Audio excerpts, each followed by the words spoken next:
Primary structure of proteins I have done. ठीक है, we have also asked one question regarding the enzyme action, ये सब हम बता चुके हैं आपको. तो we are doing the revision of this chapter.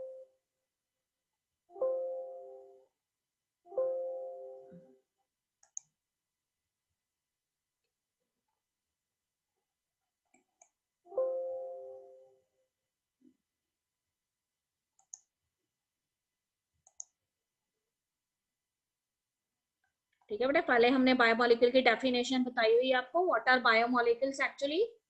तो कहते हैं कि biomolecules, as the name itself indicate, biomolecules means the special type of organic molecules which generally form the living system. ठीक है, bio means living and molecules means those molecules which are playing a significant role in making some important compounds in the living system. They are known as the biomolecules. तो कौन कौन से chief जो है elements आ जाते हैं biomolecules में? They may be carbon, hydrogen and oxygen. ठीक है, but not only the organic molecules they come under biomolecules. ठीक है, सिर्फ ऑर्गेनिक एलिमेंट्स ही इसके अंदर नहीं आते हैं. तो चीफ जो है they are the carbon, hydrogen and oxygen. But beside carbon, hydrogen and oxygen, ठीक है, some of the inorganic elements they are also present in trace amount. So what is given in the beginning of the chapter? In the beginning of the chapter, it is given that how can we do the analysis of these biomolecules. ठीक है, हम biomolecules जो है उनका analysis कैसे करते हैं. तो आपको बताया था कि we will take one sample that is from any of the living tissue और फिर उसको हम ग्राइंड कर लेते हैं. और ग्राइंड करने के बाद जो है हम क्या करते हैं, अच्छे से जब उसकी हम स्लरी तैयार कर लेते हैं, then we do the filtration. And filtration के बाद हम कुछ अमाउंट जो है हमें फिल्ट्रेट की फॉर्म में मिलता है और कुछ अमाउंट हमें रिटेंटेट की फॉर्म में मिलता है.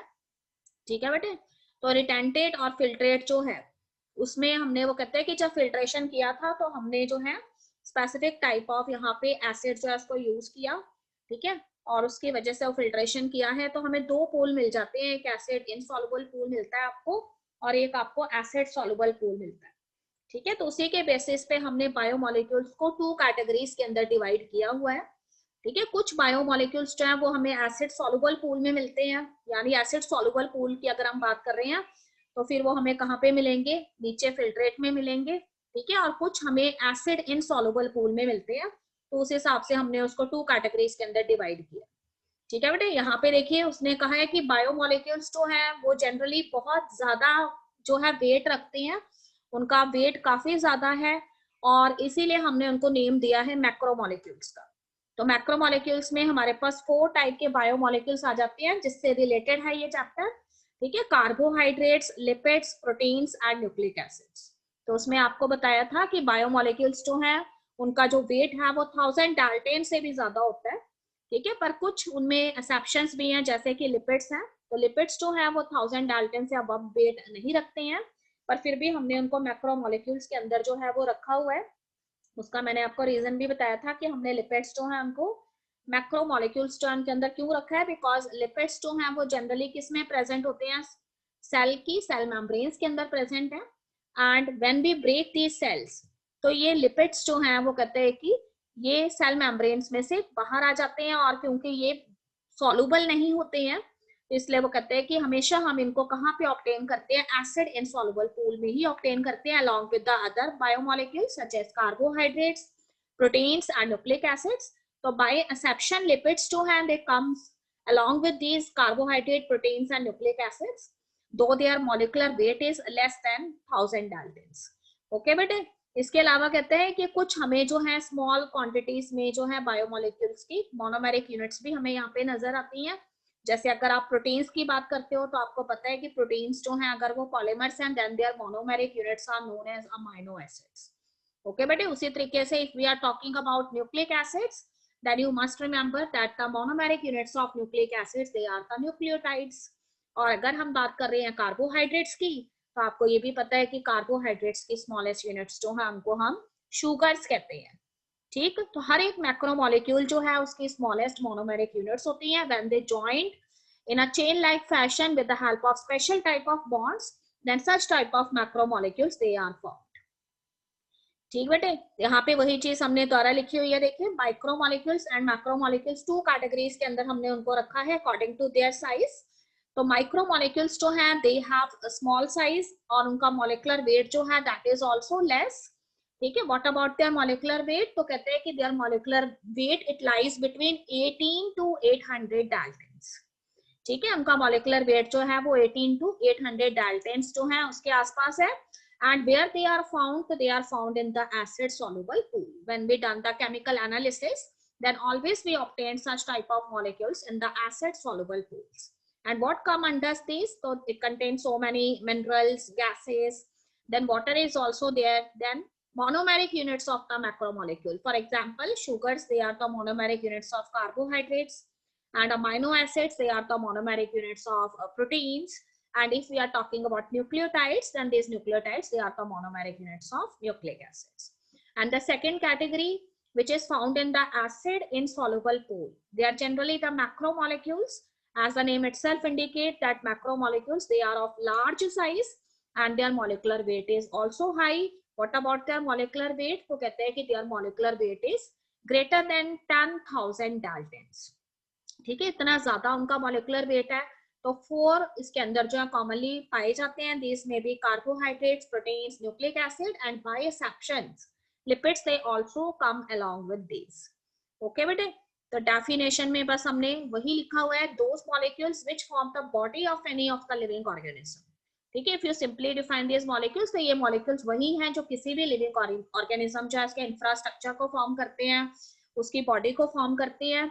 या फिर आप कह सकते हो कि those molecules or chemicals which are present in any living system and they are the important part of their structure as well as the constituents of the various biochemical reactions that are occurring in the body of the particular living organism, ठीक है। आपको पता है कि हर एक living organism जो है उसकी बॉडी जो है उसको कंस्ट्रक्ट करने वाले कुछ मॉलिक्यूल्स हैं। तो ये मॉलिक्यूल्स जो हैं वो लिविंग ऑर्गेनिज्म जो है उसके स्ट्रक्चर को तो फॉर्म करते ही हैं, उसमें जो वेरियस टाइप के सेल ऑर्गेनेल्स प्रेजेंट हैं उनके भी ये इंपॉर्टेंट कंपोनेंट्स हैं।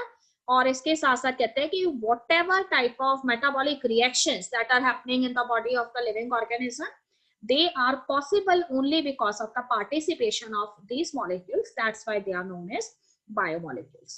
तो अभी मैं पहले ही बता चुकी हूँ कि उसमें सिर्फ ऑर्गेनिक ही नहीं आते हैं, इनऑर्गेनिक मॉलिक्यूल्स जो हैं वो भी प्रेजेंट है, ठीक है बेटे। यहाँ पे उसका एक फ्लो चार्ट आपको नजर आ रहा है जिसमें अलग अलग कैटेगरीज आपको नजर आ रही हैं कार्बोहाइड्रेट्स की। तो कार्बोहाइड्रेट्स का आपको मैंने बताया था कि carbohydrates they are divided into sugars and starches according to the amount of energy delivered by them, ठीक है। If they produce the energy at a very rapid rate then this means they are sugars, और अगर वो slowly energy release करते हैं तो वो starches होते हैं। ओके बेटे, लिपिड्स की अगर हम बात करते हैं तो कहते हैं कि लिपिड्स में आपके पास फैट्स भी आ जाते हैं and you also have oils, ठीक है। Depending upon the melting point they comes under fats and oils, ठीक। और अगर कहते हैं कि फैट्स की भी आप बात करते हो तो फैट्स जो है वो सैचुरेटेड फैट्स भी हो सकते हैं, वो अनसैचुरेटेड भी हो सकते हैं, depending upon the type of the bond that is present between the carbon atoms. तो अगर कार्बन और कार्बन एटम्स के बीच में जो फैटी एसिड्स हैं उनको बनाने वाले जो कार्बन और कार्बन एटम्स हैं उनके बीच में सिंगल बॉन्ड प्रेजेंट है, then they are comes under the saturated fats. और अगर उसमें डबल या ट्रिपल बॉन्ड प्रेजेंट है then they come under unsaturated fats, ठीक बेटे। अब साथ में उसने ये भी बताया हुआ है कि where you find these lipids, तो these lipids are generally the components of the cell membranes. And if you are talking about proteins, तो कहते हैं कि प्रोटीन्स का मेन फंक्शन यही है कि प्रोटीन्स जो है वो बिल्डिंग ब्लॉक्स होते हैं, उनकी मोनोमेरिक यूनिट्स को हम अमाइनो एसिड्स कहते हैं। And when these amino acids they join in a chain like fashion with the help of a bond, then that bond is known as peptide bond. तो फिर हमारे पास मैक्रोमोलेक्यूल्स बन जाते हैं जिन्हें प्रोटीन्स कहते हैं, ठीक है। कहाँ पे प्रोटीन्स की सिंथेसिस होती है वो भी आपको मालूम है। Proteins they are generally synthesized in the ribosomes, that's why ribosomes are called protein factory of the cell. और अगर हम न्यूक्लिक एसिड्स की बात करते हो तो ये आपको मालूम है we have two types of nucleic acids, ठीक है। दे में बी डीएनए और आरएनए, और न्यूक्लिक एसिड्स जो हैं they are monomeric units, they are known as nucleotides. Okay बेटा जी, उसके बाद कहते हैं कि न्यूक्लियोटाइड्स की अगर हम बात करते हैं तो न्यूक्लियोटाइड्स के भी 3 कंपोनेंट होते हैं, उसमें नाइट्रोजेनियस बेसिस आ जाते हैं, शुगर मॉलिक्यूल्स आ जाते हैं। और याद रखिएगा कि शुगर मॉलिक्यूल्स जो है वो पेंटोज शुगर होती है, 5 कार्बन वाली शुगर है। अगर डीऑक्सी राइबोज शुगर है तो वो डीएनए है, और अगर राइबोज शुगर है तो फिर वो आरएनए होती है। और शुगर मॉलिक्यूल और बेसिस के अलावा, नाइट्रोजिनियस बेसिस के अलावा उसमें फॉस्फेट ग्रुप्स प्रेजेंट होते हैं। ठीक, उसके बाद देखिए ये वही चीजें दोबारा रिपीट हो रही है। यहाँ पे हमने सिर्फ उसके केमिकल एनालिसिस के बारे में बताया, तो we are not going to learn this chemical analysis, it is just for a reading, तो go through that, no problem is there. Okay बेटा, अब हम सीधे आ जाते हैं उसके बाद कि देखिए ये चारों कैटेगरीज में आपको बता चुकी हूँ। कार्बोहाइड्रेट्स, जिन्हें सिंपली हम शुगर के नेम से जानते हैं, they are the main energy source for all the living things. ठीक है, हमारी बॉडी में ज्यादातर एनर्जी जो है 78 किलो कैलोरीज एनर्जी जो है वो सिर्फ और सिर्फ कार्बोहाइड्रेट से आती है। ठीक बेटे, प्रोटीन्स की अगर हम बात करते हैं तो कहते हैं कि प्रोटीन्स हमारी बॉडी में कुछ इंपॉर्टेंट जो हमारी बॉडी के लिए एसेंशियल थिंग्स हैं उनको बनाती हैं। ठीक है, मसल्स के अंदर भी इन्वॉल्व होते हैं, इसके अलावा हेयर्स के कंपोनेंट्स होते हैं, स्किन के अंदर, नेल्स के अंदर, और मैक्सिमम जो है प्रोटीन्स का एनर्जी से रिलेटेड काम नहीं है, वो बॉडी में सेल्स टिश्यूज का रिपेयर करते हैं, बॉडी की ग्रोथ के लिए रिस्पॉन्सिबल होते हैं। अगर आप लिपिड्स की बात करते हो तो लिपिड्स जो है वो सेल मेम्ब्रेन्स को बिल्ड करते हैं। ठीक है, और एडिशनल जो बॉडी के अंदर एनर्जी की रिक्वायरमेंट है उसको फुलफिल करते हैं, और कहते हैं कि लंबे टाइम के लिए बॉडी के अंदर स्टोर रहते हैं, ताकि whenever the need is there, whenever a demand is there to satisfy the energy demand, तो उस समय ये लिपिड्स जो है वो यूज होते हैं। वो भी आपको पता है कहाँ पे स्टोर होते हैं, तो they are generally stored in the adipocytes. ठीक है, below your skin, below your thighs etcetera.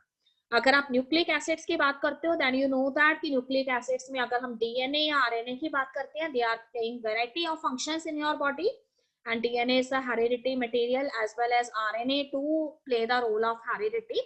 ठीक है, in some of the primitive organisms, beside this RNA is also involved in doing so many important functions, जैसे कि transfer RNA है, ribosomal RNA है, ठीक है, मैसेंजर RNA है, तो इनका ट्रांसक्रिप्शन में, ट्रांसलेशन में और प्रोटीन सिंथेसिस इन सब में इंपॉर्टेंट रोल है। ठीक बेटे, ये चीज वही द्वारा लिखी हुई है। उसके बाद हम सीधे आ जाते हैं अमाइनो एसिड से, हमारा चैप्टर एक्चुअली स्टार्ट होता है। ठीक है, तो व्हाट आर अमाइनो एसिड्स, तो always remember that these amino acids they are actually the monomeric units of the proteins. Okay बेटा जी, अमाइनो एसिड्स का नेचर कैसा है, तो कहते हैं कि दे आर ऑर्गेनिक कंपाउंड्स, और इस ऑर्गेनिक कंपाउंड्स में, ठीक है, one carbon is present, always remember there is one carbon, and that carbon, अब आपको पता है कि कार्बन जो है अपने केमिस्ट्री में पढ़ा है कि कार्बन की टेट्रावैलेंसी होती है, तो इसका मतलब कार्बन के साथ 4 अदर एलिमेंट्स जो उनको बाइंड होना चाहिए। तो यहाँ पे वो कहते हैं कि अमाइनो एसिड्स में भी सेंटर में कार्बन एटम प्रेजेंट होता है, और कार्बन एटम जो है उसके साथ में, ठीक है, अलग अलग सब्स्टिट्यूएंट्स जो है वो अटैच होते हैं। तो एक तरफ वो कहते हैं कि उसके अमाइनो ग्रुप अटैच होता है, that is NH2 group, and दूसरी तरफ उसमें कार्बोक्सिलिक ग्रुप अटैच होता है जो एसिडिक ग्रुप है यहाँ पे, दैट इज COOH। तो सच्चा कार्बन जिसमें 4 तरह के सब्स्टिट्यूएंट्स जो हैं उसकी चारों वैलेंसी पोजीशंस पे प्रेजेंट होते हैं, इसको हम अल्फा कार्बन कहते हैं। ठीक बेटे, तो कहते हैं कि what are these amino acids, they are generally the substituted methanes, as you know that the general formula of the methane is CH4। तो अगर कहते हैं कि मैं चारों हाइड्रोजन को हटा दूं और उसकी जगह पे अलग अलग सब्स्टिट्यूएंट्स यहाँ पे अटैच हो जाए, तो फिर हमें अमाइनो एसिड्स मिलते हैं। तो 2 तो मैंने आपको बताई दी है कि एक ग्रुप पे NH2 प्रेजेंट है, एक पे कार्बोक्सिलिक ग्रुप प्रेजेंट है, और एक जो तीसरी पोजीशन है वहां पे हाइड्रोजन एटम होता है, और चौथी पोजीशन जो है उसमें वेरिएबल ग्रुप होता है, जो कोई भी एल्काइल ग्रुप हो सकता है और वेरी करता रहता है। ठीक है बेटे, यहाँ पे देखिए आपको उसका स्ट्रक्चर नजर आ रहा है। This carbon is known as the alpha carbon, और अल्फा कार्बन जो है उसमें एक साइड पे हाइड्रोजन एटम प्रेजेंट है, अनदर साइड पे an alkyl group is present which is a variable group and it gets substituted. ठीक है, और एक साइड पे आपको अमाइनो ग्रुप नजर आ रहा है और एक साइड पे आपको हाइड्रोक्सिल ग्रुप नजर आ रहा है। ठीक बेटे, इसमें R ग्रुप जो है वो वेरिएबल होता है और टाइम टू टाइम जो है वो चेंज होता रहता है, तो उसके अकॉर्डिंग अमाइनो एसिड का नेम भी चेंज होता रहता है। ठीक है, तो according to your book we are familiar with these 3 types of amino acids। तो अगर वो कहता है कि हमारे पास जो वेरिएबल ग्रुप है जिसको हमने R बोला था, अगर उसकी जगह पे सिर्फ हाइड्रोजन एटम ही प्रेजेंट है, then the type of amino acid is known as glycine. और अगर कहता है कि अल्काइल ग्रुप की जगह पे क्या प्रेजेंट है, मिथाइल ग्रुप प्रेजेंट है CH3, तो that type of amino acid it is known as alanine. और अगर कहता है कि हाइड्रोक्सी मिथाइल प्रेजेंट है, ठीक है, CH2OH, ठीक है बेटे, कैसे बोल रही हूँ मैं इसको हाइड्रोक्सी मिथाइल, क्योंकि CH3 मिथाइल होता है, उसमें से एक हाइड्रोजन की जगह पे एक OH ग्रुप आ गया, इसलिए इसका नेम है हाइड्रोक्सी मिथाइल। ठीक बेटा जी, तो CH2OH यहाँ पे अगर आ गया है तो अमाइनो एसिड कौन सी होगी, सीरीन होगी। तो आपने याद रखना है ग्लाइसिन का स्ट्रक्चर कैसा है, एलेनिन का, एंड देन सीरीन का। बाकी सारे सब्स्टिट्यूएंट्स देखिए सेम है, सिर्फ जो वेरिएबल अल्काइल ग्रुप है उसी ने वेरी करना है यहाँ पर। तो यहाँ पे अल्फा कार्बन आपको नजर आ रहा है एंड चारों सब्स्टिट्यूएंट्स आपको नजर आ रहे हैं। This is the general formula for the amino acids. Now here he has discussed some of the important properties of the amino acids. तो कहता है कि most of the properties, whether it may be the chemical or the physical properties, ये amino acids की जो properties है उसमें present amino और कार्बोक्सिलिक ग्रुप के साथ साथ जो उसमें R जो वेरिएबल ग्रुप है उसके ऊपर डिपेंड करती है। ठीक है, तो based on the number of the amino and the carboxylic group, ठीक है, कितने अमाइनो ग्रुप प्रेजेंट है, कितने कार्बोक्सिलिक ग्रुप प्रेजेंट है, उसके बेसिस पे हम किसी भी अमाइनो एसिड को न्यूट्रल, बेसिक या फिर एसिडिक कंसीडर कर सकते हैं। ठीक है बेटे, नाम से पता लग रहा है एसिडिक वो होंगे जिसमें कार्बोक्सिलिक ग्रुप अमाइनो ग्रुप के कंपैरिजन में ज्यादा होंगे, और कहते हैं कि बेसिक वो होंगे जिसमें अमाइनो ग्रुप ज्यादा होंगे as compare to acidic group, और न्यूट्रल वो होंगे जिसमें NH2 और COH का नंबर बराबर होगा। ठीक है, इसके अलावा aromatic amino acids are also there. You always remember that aromatic terms we generally used for such type of organic compounds which are generally the derivatives of benzene. ठीक है, तो अमाइनो एसिड्स जो हैं उसमें भी काफी सारे अमाइनो एसिड्स जो हैं वो बेंजीन रिंग जो है उसमें सब्स्टिट्यूशन से हमें ऑब्टेन होती है। तो 3 type of amino acids which are the aromatic amino acids. हमने उसका स्ट्रक्चर नहीं यहाँ पे याद करना, हमने सिर्फ उनके एग्जाम्पल याद रखने हैं। तो उसमें टायरोसिन, फिनाइल एलिलीन और ट्रिप्टोफैन आ जाते हैं। ओके बेटे, ऊपर आपको ज्विटर आयन जो है कॉन्फ़िगरेशन नजर आ रही है। तो कहते हैं कि बॉडी में अलग अलग मेटाबॉलिक एक्टिविटीज में, ठीक है, बॉडी में जो अलग अलग तरह की मेटाबॉलिक रिएक्शंस होती हैं उनमें पीएच जो है वो वेरी करता है।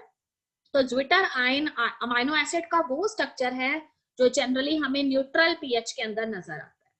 ठीक है, तो उसमें देखिए आपको क्या नजर आ रहा है, आपको अल्फा कार्बन नजर आ रहा है, उसके पास आपको एल्काइल ग्रुप नजर आ रहा है, then hydrogen atom is also there.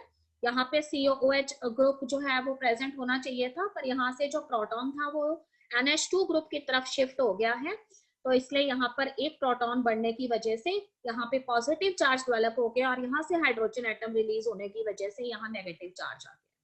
ठीक बेटे, such type of structure of the amino acid is known as Zwitterian structure. So always remember it is found in those metabolic reactions which generally occurs in neutral pH.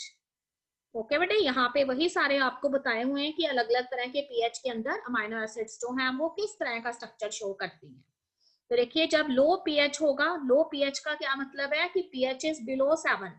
तो आपको पता है कि when the pH is below 7 then it is actually the acidic medium, और जब pH की value 7 से ऊपर होती है तो फिर हाई पीएच कंसीडर करता है, and that is known as the basic medium.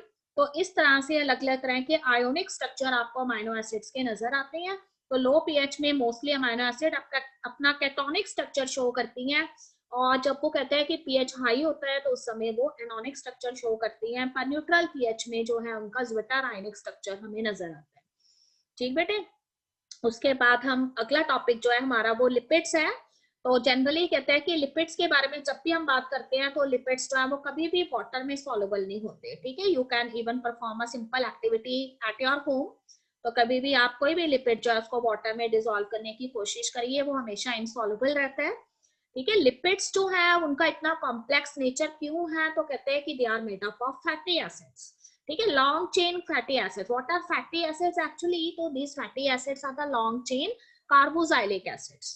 ठीक है, बहुत ज्यादा जो है इसके अंदर आप कह सकते हो कार्बोजाइलिक एसिड्स के ग्रुप प्रेजेंट होते हैं। और देखिए फैटी एसिड्स जो हैं they have carboxylic group, and this carboxylic group is attached with the alkyl group. तो एल्काइल ग्रुप यहाँ पे कोई भी हो सकता है। ठीक है, it may be methyl group, ethyl group और some of the higher alkyl groups. तो कार्बन नंबर 1 से लेके कार्बन नंबर 19 तक इसके अंदर जो है एल्काइल ग्रुप्स जो है वो प्रेजेंट हो सकते हैं। ठीक है, तो complex type of fatty acids इसमें प्रेजेंट होती हैं। फिर कहते हैं कि what type of bonds that are present between the carbon atom that constitutes these fatty acids. तो अगर कार्बन और कार्बन एटम के बीच में सिंगल बॉन्ड प्रेजेंट है तो सैचुरेटेड है, और अगर कार्बन और कार्बन एटम के बीच में डबल बॉन्ड प्रेजेंट है तो वो अनसैचुरेटेड फैटी एसिड्स होती हैं। ठीक है, अदर टाइप के जो लिपिड्स हैं उसमें ग्लिसरॉल आ जाती है। देखो ऑल वर्ड यूज हो रहा है, इसका मतलब ये अल्कोहल है। तो इसमें हमारा कॉमन एग्जांपल जो है वो ट्राई हाइड्रोक्सी प्रोपेन होता है। ठीक है, ट्राई हाइड्रोक्सी प्रोपेन। उसके बाद कहते हैं कि फैटी एसिड्स और ग्लिसरॉल्स जो हैं, ठीक है, उनकी अलग अलग कैटेगरीज हैं। तो उसके अंदर अगर हम ग्लिसरॉल्स की बात करते हैं तो दे में बी मोनोग्लिसराइड्स, दे में बी डाइग्लिसराइड्स, दे में बी ट्राइग्लिसराइड्स। ठीक है, लिपिड्स जो है उनको फैट्स और ऑयल्स टू कैटेगरीज के अंदर डिवाइड किया गया है according to the type of, और you can say they are melting points. तो उसमें देखिए ऑयल्स जो है उनका मेल्टिंग पॉइंट जो है वो बहुत ही लो होता है, तो इसीलिए वो कहते हैं कि विंटर्स में oils as it is oily form में ही रहते हैं।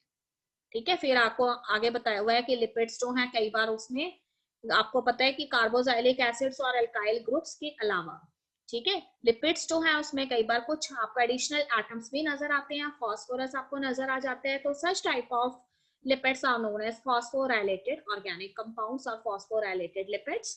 और इस तरह के लिपिड्स कहाँ पे प्रेजेंट है, तो सेल मेम्ब्रेन के अंदर प्रेजेंट होते हैं। One of such example is lecithin. ठीक है, नीचे हमने वही फ्लूइड मोजाइक मॉडल बताया हुआ है आपको। ये सारा फ्लो चार्ट जो है आप जानते हैं, बस देखिए आपने यहाँ पे अलग अलग तरह के लिपिड्स का यहाँ पे स्ट्रक्चर, केमिकल स्ट्रक्चर ड्रॉ किए हुए हैं। तो उसमें से आपने फॉस्फोलिपिड का स्ट्रक्चर ड्रॉ करके देख लेना है थोड़ा सा। ठीक है, बड़ा लग रहा है आपको पर ज्यादा बड़ा नहीं है। यहाँ पे देखिए सिंपली आपको प्रोपेन नजर आ रही है, उसी का सब्स्टिट्यूशन किया हुआ है एस्टर ग्रुप से। ठीक है, तो 3 एस्टर ग्रुप यहाँ पे आपको नजर आ रहे हैं। उसके बाद देखिए यहाँ पर CH3 मॉलिक्यूल होना था और उसमें एक हाइड्रोजन एटम जो है उसका सब्स्टिट्यूशन हो गया यहाँ पे ट्राइमिथाइल अमाइन से। ठीक, तो ये स्ट्रक्चर आपने ड्रॉ करके देख लेना है एक बार फॉस्फोलिपिड्स का, और एक बार ट्राइग्लिसराइड्स का स्ट्रक्चर आप ड्रॉ करके देख लेंगे। ठीक है, उसके बाद न्यूक्लिक एसिड्स है बेटे। न्यूक्लिक एसिड्स को न्यूक्लियोटाइड्स हम कहते हैं। आपको बता दिया था कि न्यूक्लिक एसिड्स जो है हेट्रोसाइक्लिक रिंग्स प्रेजेंट होते हैं। ये हेट्रोसाइक्लिक रिंग्स जो है वो शुगर मॉलिक्यूल के होते हैं। ठीक, हेट्रोसाइक्लिक उसको इसीलिए बोला हुआ है कि सारे के सारे कार्बन एटम नहीं है उसमें, वन कार्बन एटम की जगह पे उसमें ऑक्सीजन एटम प्रेजेंट होता है।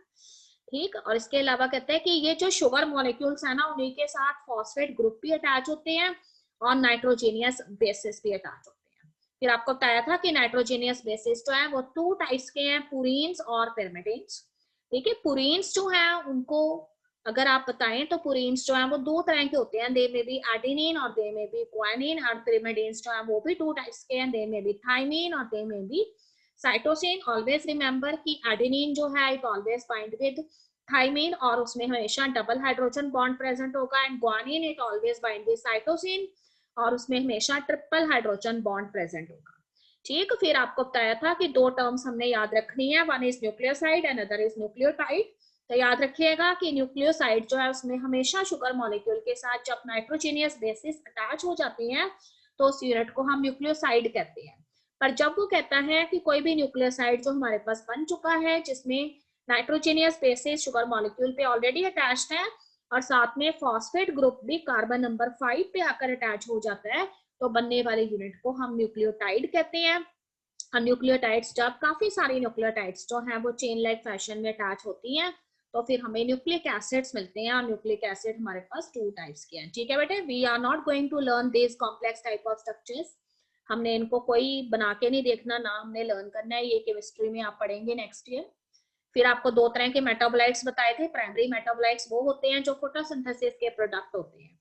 ठीक है, एंड सेकेंडरी मेटाबोलाइट्स वो हैं जो कि प्लांट्स की सेकेंडरी मेटाबॉलिक रिएक्शंस के प्रोडक्ट होते हैं। ठीक है, they are not acting as any food material, instead of that they are playing some important roles for the defence of the plant. ठीक है, प्लांट के डिफेंस के लिए ये इंपॉर्टेंट रोल प्ले करते हैं। तो कहते हैं कि variety of secondary metabolites generally comes out from various organs of the plant. These may be alkaloids, flavonoids. ठीक है, रबर जो है, आपने अगर रबर बनता हुआ देखा है तो वो लेटेक्स से बनता है। एसेंशियल ऑयल्स भी आपने ऑब्जर्व किए हैं, कई बार हम जो है फ्रेश ऑरेंजेस लेकर आते हैं और उसको छीलते हैं तो उसमें से कुछ ऑयल जो है वो आपकी आंखों में पड़ जाता है, तो उसे एसेंशियल ऑयल्स कहते हैं। ठीक है, एंटीबायोटिक्स हम अलग अलग तरह के जो है वो इनसे तैयार कर लेते हैं।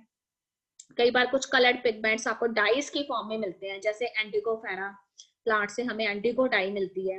ठीक है, सेंट मिलते हैं कई प्लांट से हमें, कुछ प्लांट्स जो है वो स्पाइसेस या कॉन्डिमेंट्स का पार्ट होते हैं। तो ये सारे जो है वो प्लांट्स के डिफेंस के लिए इंपॉर्टेंट होते हैं, उनमें डिजीजेस नहीं होने देते हैं, इन्हें हम सेकेंडरी मेटाबोलाइट्स कहते हैं। ठीक है बेटा, ये चीजें वही रिपीट हो रही हैं। लिपिड्स का मैं आपको बता चुकी हूँ कि लिपिड्स जो है they are present in the cell membrane, but when we grind the cell then these lipids they come out because they are complex organic compounds, so they cannot be soluble in they are this acid soluble pool. They come along with the components that are present in the acid insoluble pool. तो यही कारण है कि lipids जो है उनको bio macromolecules में consider किया गया है, जबकि उनका मॉलिक्यूलर वेट जो है वो सिर्फ 800 डाल्टन्स के आसपास है। ठीक है, प्रोटीन्स के बारे में आपको बताया था कि प्रोटीन्स पॉलीपेप्टाइड्स होते हैं, टाइप ऑफ बॉन्ड उनमें जो है वो पेप्टाइड बॉन्ड्स होते हैं। प्रोटीन्स जो हैं हमेशा हेट्रोपॉलीमर, ठीक है, होते हैं, नॉट अ होमोपॉलीमर। और होमोपॉलीमर वो होते हैं जिनमें मोनोमेरिक यूनिट्स एक जैसी होती हैं। ठीक है बेटा, अमाइनो एसिड्स को भी 2 कैटेगरीज में डिवाइड किया है कि वो एसेंशियल अमाइनो एसिड है या नॉन एसेंशियल अमाइनो एसिड है। हमेशा याद रखिए कि essential amino acids we obtain from food, जबकि नॉन एसेंशियल अमाइनो एसिड्स जो हैं they are produced by our body. Okay, functions हमें प्रोटीन्स के पता है, no need of doing it again. ठीक है, फिर उसके बाद सिर्फ एक ही क्वेश्चन यहाँ से आ जाएगा आपको कि प्रोटीन्स के डिफरेंट स्ट्रक्चर्स कौन कौन से हैं, वो आपने याद रखना है। The structure of proteins में primary structure, secondary structure, then tertiary structure. कोई बात नहीं, उसको कर दो,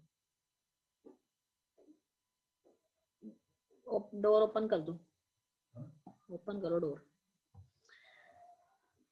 ठीक है बेटे, प्राइमरी स्ट्रक्चर ऑफ प्रोटीन्स। तो प्राइमरी स्ट्रक्चर जो है प्रोटीन्स का, उसमें आपको बताया था कि it is found in the form of a linear chain. ठीक है, लीनियर चेन की फॉर्म में प्रेजेंट है। और फर्स्ट एंड जो है इसमें फर्स्ट अमाइनो एसिड आपको नजर आती है